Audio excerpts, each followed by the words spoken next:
अस्सलाम वालेकुम दोस्तों, welcome to CSC Study Bytes. जैसा कि पिछले लेक्चर में हमने देखा था पाइपलाइन होती क्या है और इसका थोड़ा बहुत इंट्रोडक्शन दिया था पाइपलाइन होती क्या है। तो आज हम देखते हैं डिज़ाइन ऑफ पाइपलाइन। आज के इस लेक्चर में हम देखते हैं डिज़ाइन ऑफ पाइपलाइन, हम डिज़ाइन पाइपलाइन को कैसे करते हैं और फिर देखते हैं पाइपलाइन और नॉन पाइपलाइन में डिफरेंस क्या है और फिर परफॉर्मेंस इवाल्यूएशन भी देखते हैं इसमें। तो जिन्होंने अभी तक चैनल को सब्सक्राइब नहीं किया वो प्लीज जाके पहले चैनल को सब्सक्राइब करें। तो स्टार्ट करते हैं।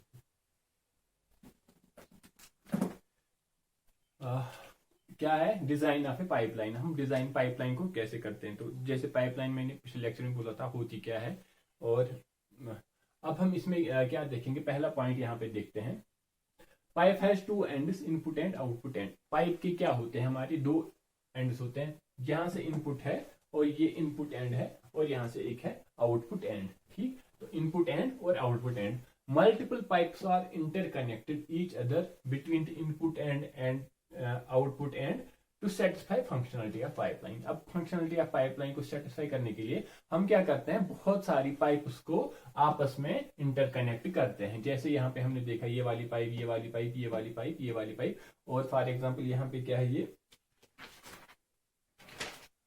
फॉर एग्जाम्पल इनको हम ये स्टेज भी बोलते हैं, स्टेज 1, स्टेज 2, स्टेज 3, या सेगमेंट भी बोलते हैं, स्टेज 4, और ऐसे ही अप टू स्टेज के तक। ठीक, तो डिफरेंट पाइप्स को हम आपस में इंटरकनेक्ट करते हैं किसकी, फंक्शनलिटी या पाइपलाइन को सेटिस्फाई करने के लिए।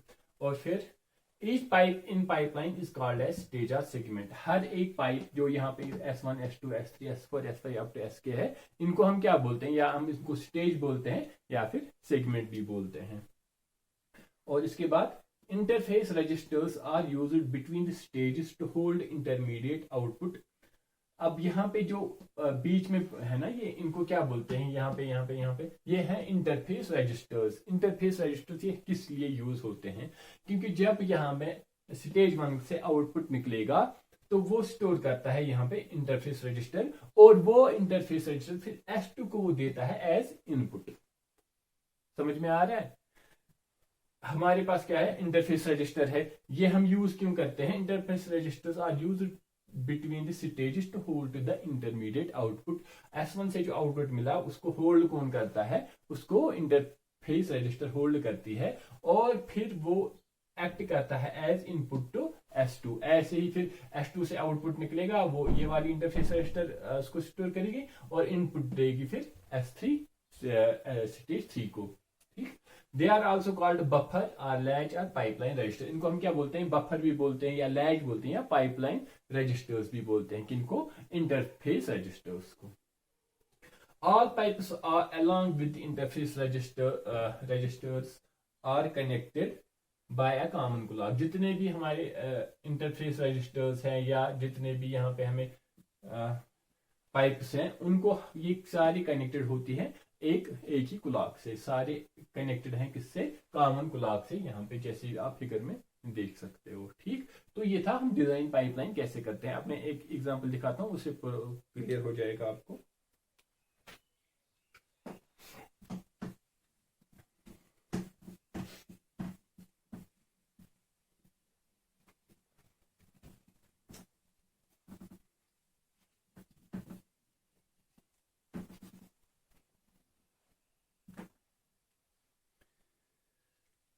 हम क्या करते हैं, कंसीडर a 4 segment पाइपलाइन, और कौन सा, S1, S2, S3, S4, used to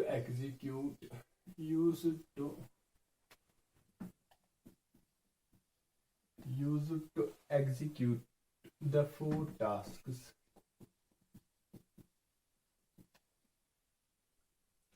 कौन कौन सा, T1, T2, T3, T4।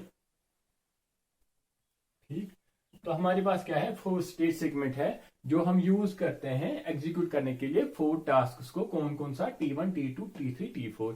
अब हम देखते हैं इनकी ओवरलैपिंग एग्जीक्यूशन। ठीक, ओवरलैपिंग एग्जीक्यूशन, ओवरलैपिंग एग्जीक्यूशन मत या पाइपलाइन, अगर हम पाइपलाइन में इनको एग्जीक्यूट करेंगे उसको हम क्या बोलते हैं, ओवरलैपिंग एग्जीक्यूशन। ओवरलैपिंग एग्जीक्यूशन देखते हैं इसकी। तो क्योंकि मैंने पिछले लेक्चर में ही बोला था हम इनको स्पेस टाइम ग्राफ में दिखाते हैं ऐसे। तो एक साइड से क्या होता है, स्टेजेस होते हैं। तो इस साइड से क्या होंगे हमें स्टेजेस, इस साइड से क्या होंगे साइकिल्स। तो 1 2 7 8 साइकिल 1 2 3 4 5 6 7 8 और फिर स्टेज कितने हैं, 4 सेगमेंट है ना। तो 1 2 3 और 4। ठीक, तो ये हमारा क्या है, स्टेज 1 है, स्टेज 2 है, स्टेज 3 है, स्टेज 4 है। तो अब हमें क्या करना है, अब हमें जो हमने पाइपलाइन ली है 4 सेगमेंट पाइपलाइन, इनको हम एग्जीक्यूट करेंगे पहले ओवरलैपिंग एग्जीक्यूशन में या पाइपलाइन वाली एग्जीक्यूशन में। कैसे करेंगे, तो यहाँ पे अभी हम स्टेज 1 क्या है, स्टेज 1 एम्प्टी है, तो हम यहाँ पे कौन सा रखेंगे, T1। ठीक, अब T1 ने स्टेज 1 को कंप्लीट किया तो T1 गया स्टेज 2 पे। अब T1 स्टेज 2 पे गया, उस टाइम हमारा क्या है, स्टेज 1 क्या है, वो अभी क्या है, वो अभी आइडल है, तो हम यहाँ पे T2 रख सकते हैं। तो अब ये कहां पे जाएगा, T1 जाएगा स्टेज 3 में, अब T2 जाएगा स्टेज 2 में, और इस टाइम हमें स्टेज 1 क्या है, एम्प्टी आइडल है, तो हम T3 को लाएंगे यहां पे।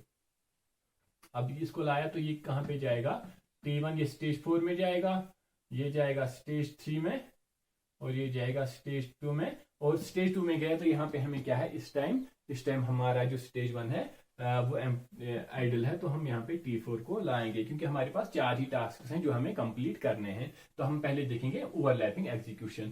तो अब ये कि यहाँ पे कंप्लीट हो गया, T1 निकला यहाँ पे बाहर, T2 गया T4 में, T3 गया यहाँ पे, और T4 कहाँ पे जाएगा, स्टेज 2 में। अब हमें कोई न्यू इनपुट है ही नहीं, तो हम इसको ऐसे ही रखेंगे, क्योंकि हमारे पास 4 ही टास्क हैं जो हमें कंप्लीट करने हैं। तो उसमें T1 तो हो गया यहाँ पे, T2 यहाँ पे कंप्लीट हो गया, अब T3 पहुंचेगा यहाँ पे, अब T4 इधर पहुंचेगा। अब T3 यहाँ से निकला बाहर, T4 जाएगा यहाँ पे, और T4 निकला यहाँ पे बाहर। तो T4 कहाँ पे कंप्लीट हुआ, हमें सारे टास्क कंप्लीट कहाँ पे हो गए, यहाँ पे 7। तो कितने साइकिल्स लगे हमें इस एग्जीक्यूशन को कंप्लीट करने के लिए, 7 साइकिल्स। यहां से ना 1 2 3 4 5 6 7 पे हमें T4 क्या हो गया, T4 भी एग्जीक्यूट हो गया, T4 भी कंप्लीट हो गया। ठीक, अब हम अगर देखते हैं इसको non overlapping execution, non overlapping execution में, non overlapping execution, non overlapping execution में हम देखेंगे कैसे ये एग्जीक्यूट होते हैं नॉन ओवरलैपिंग ऑर्डर में। तो ये हमारे क्या है, 1 2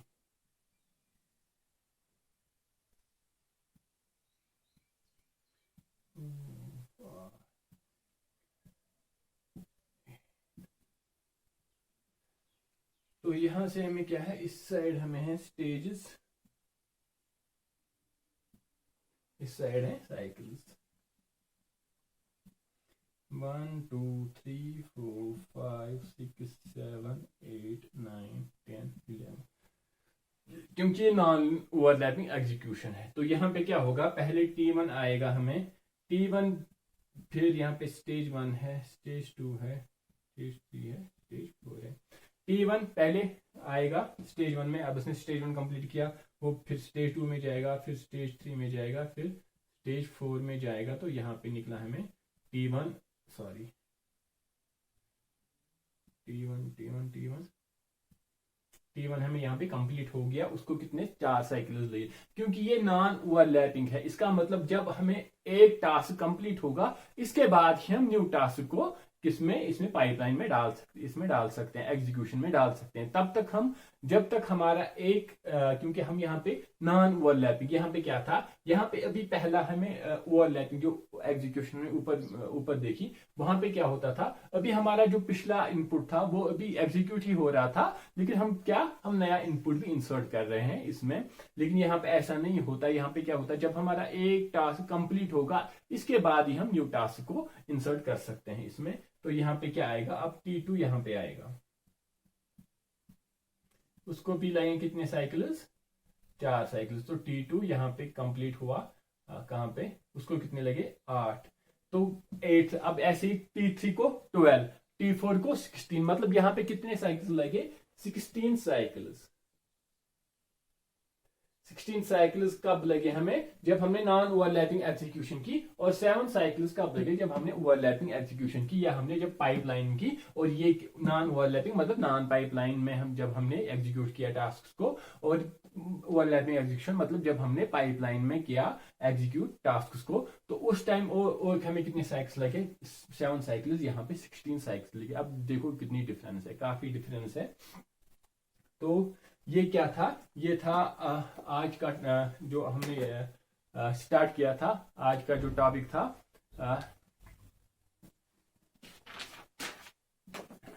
डिजाइन ऑफ पाइपलाइन। ठीक, तो अब हमने एक तो डिजाइन ऑफ पाइपलाइन देखा था कि इसमें डिजाइन कैसे करते हैं, और दूसरा क्या हमने देखा था, अब हमने एक एग्जांपल ली थी, और इस एग्जांपल में हमने 4 टास्क लिए, और इन 4 टास्क को हमने क्या किया, पहले हमने पाइपलाइन में इनको एग्जीक्यूट किया, और फिर नॉन पाइपलाइन में एग्जीक्यूट किया, और फिर हमने वहां पे देखा इनमें डिफरेंस आ गया। यहाँ पे 7 साइकिल लगते हैं तो 16 साइकिल। देखो परफॉर्मेंस कितनी इंक्रीज होती है जब हम पाइपलाइन में क्या करते हैं, एग्जीक्यूट करते हैं। तो अब हम परफॉर्मेंस इवैल्यूएशन, परफॉर्मेंस कितनी इंक्रीज होती है जब हम नॉन पाइपलाइन के बजाय पाइपलाइन में ये करते हैं, एग्जीक्यूट करते हैं। तो वह अब हम देखेंगे नेक्स्ट लेक्चर में।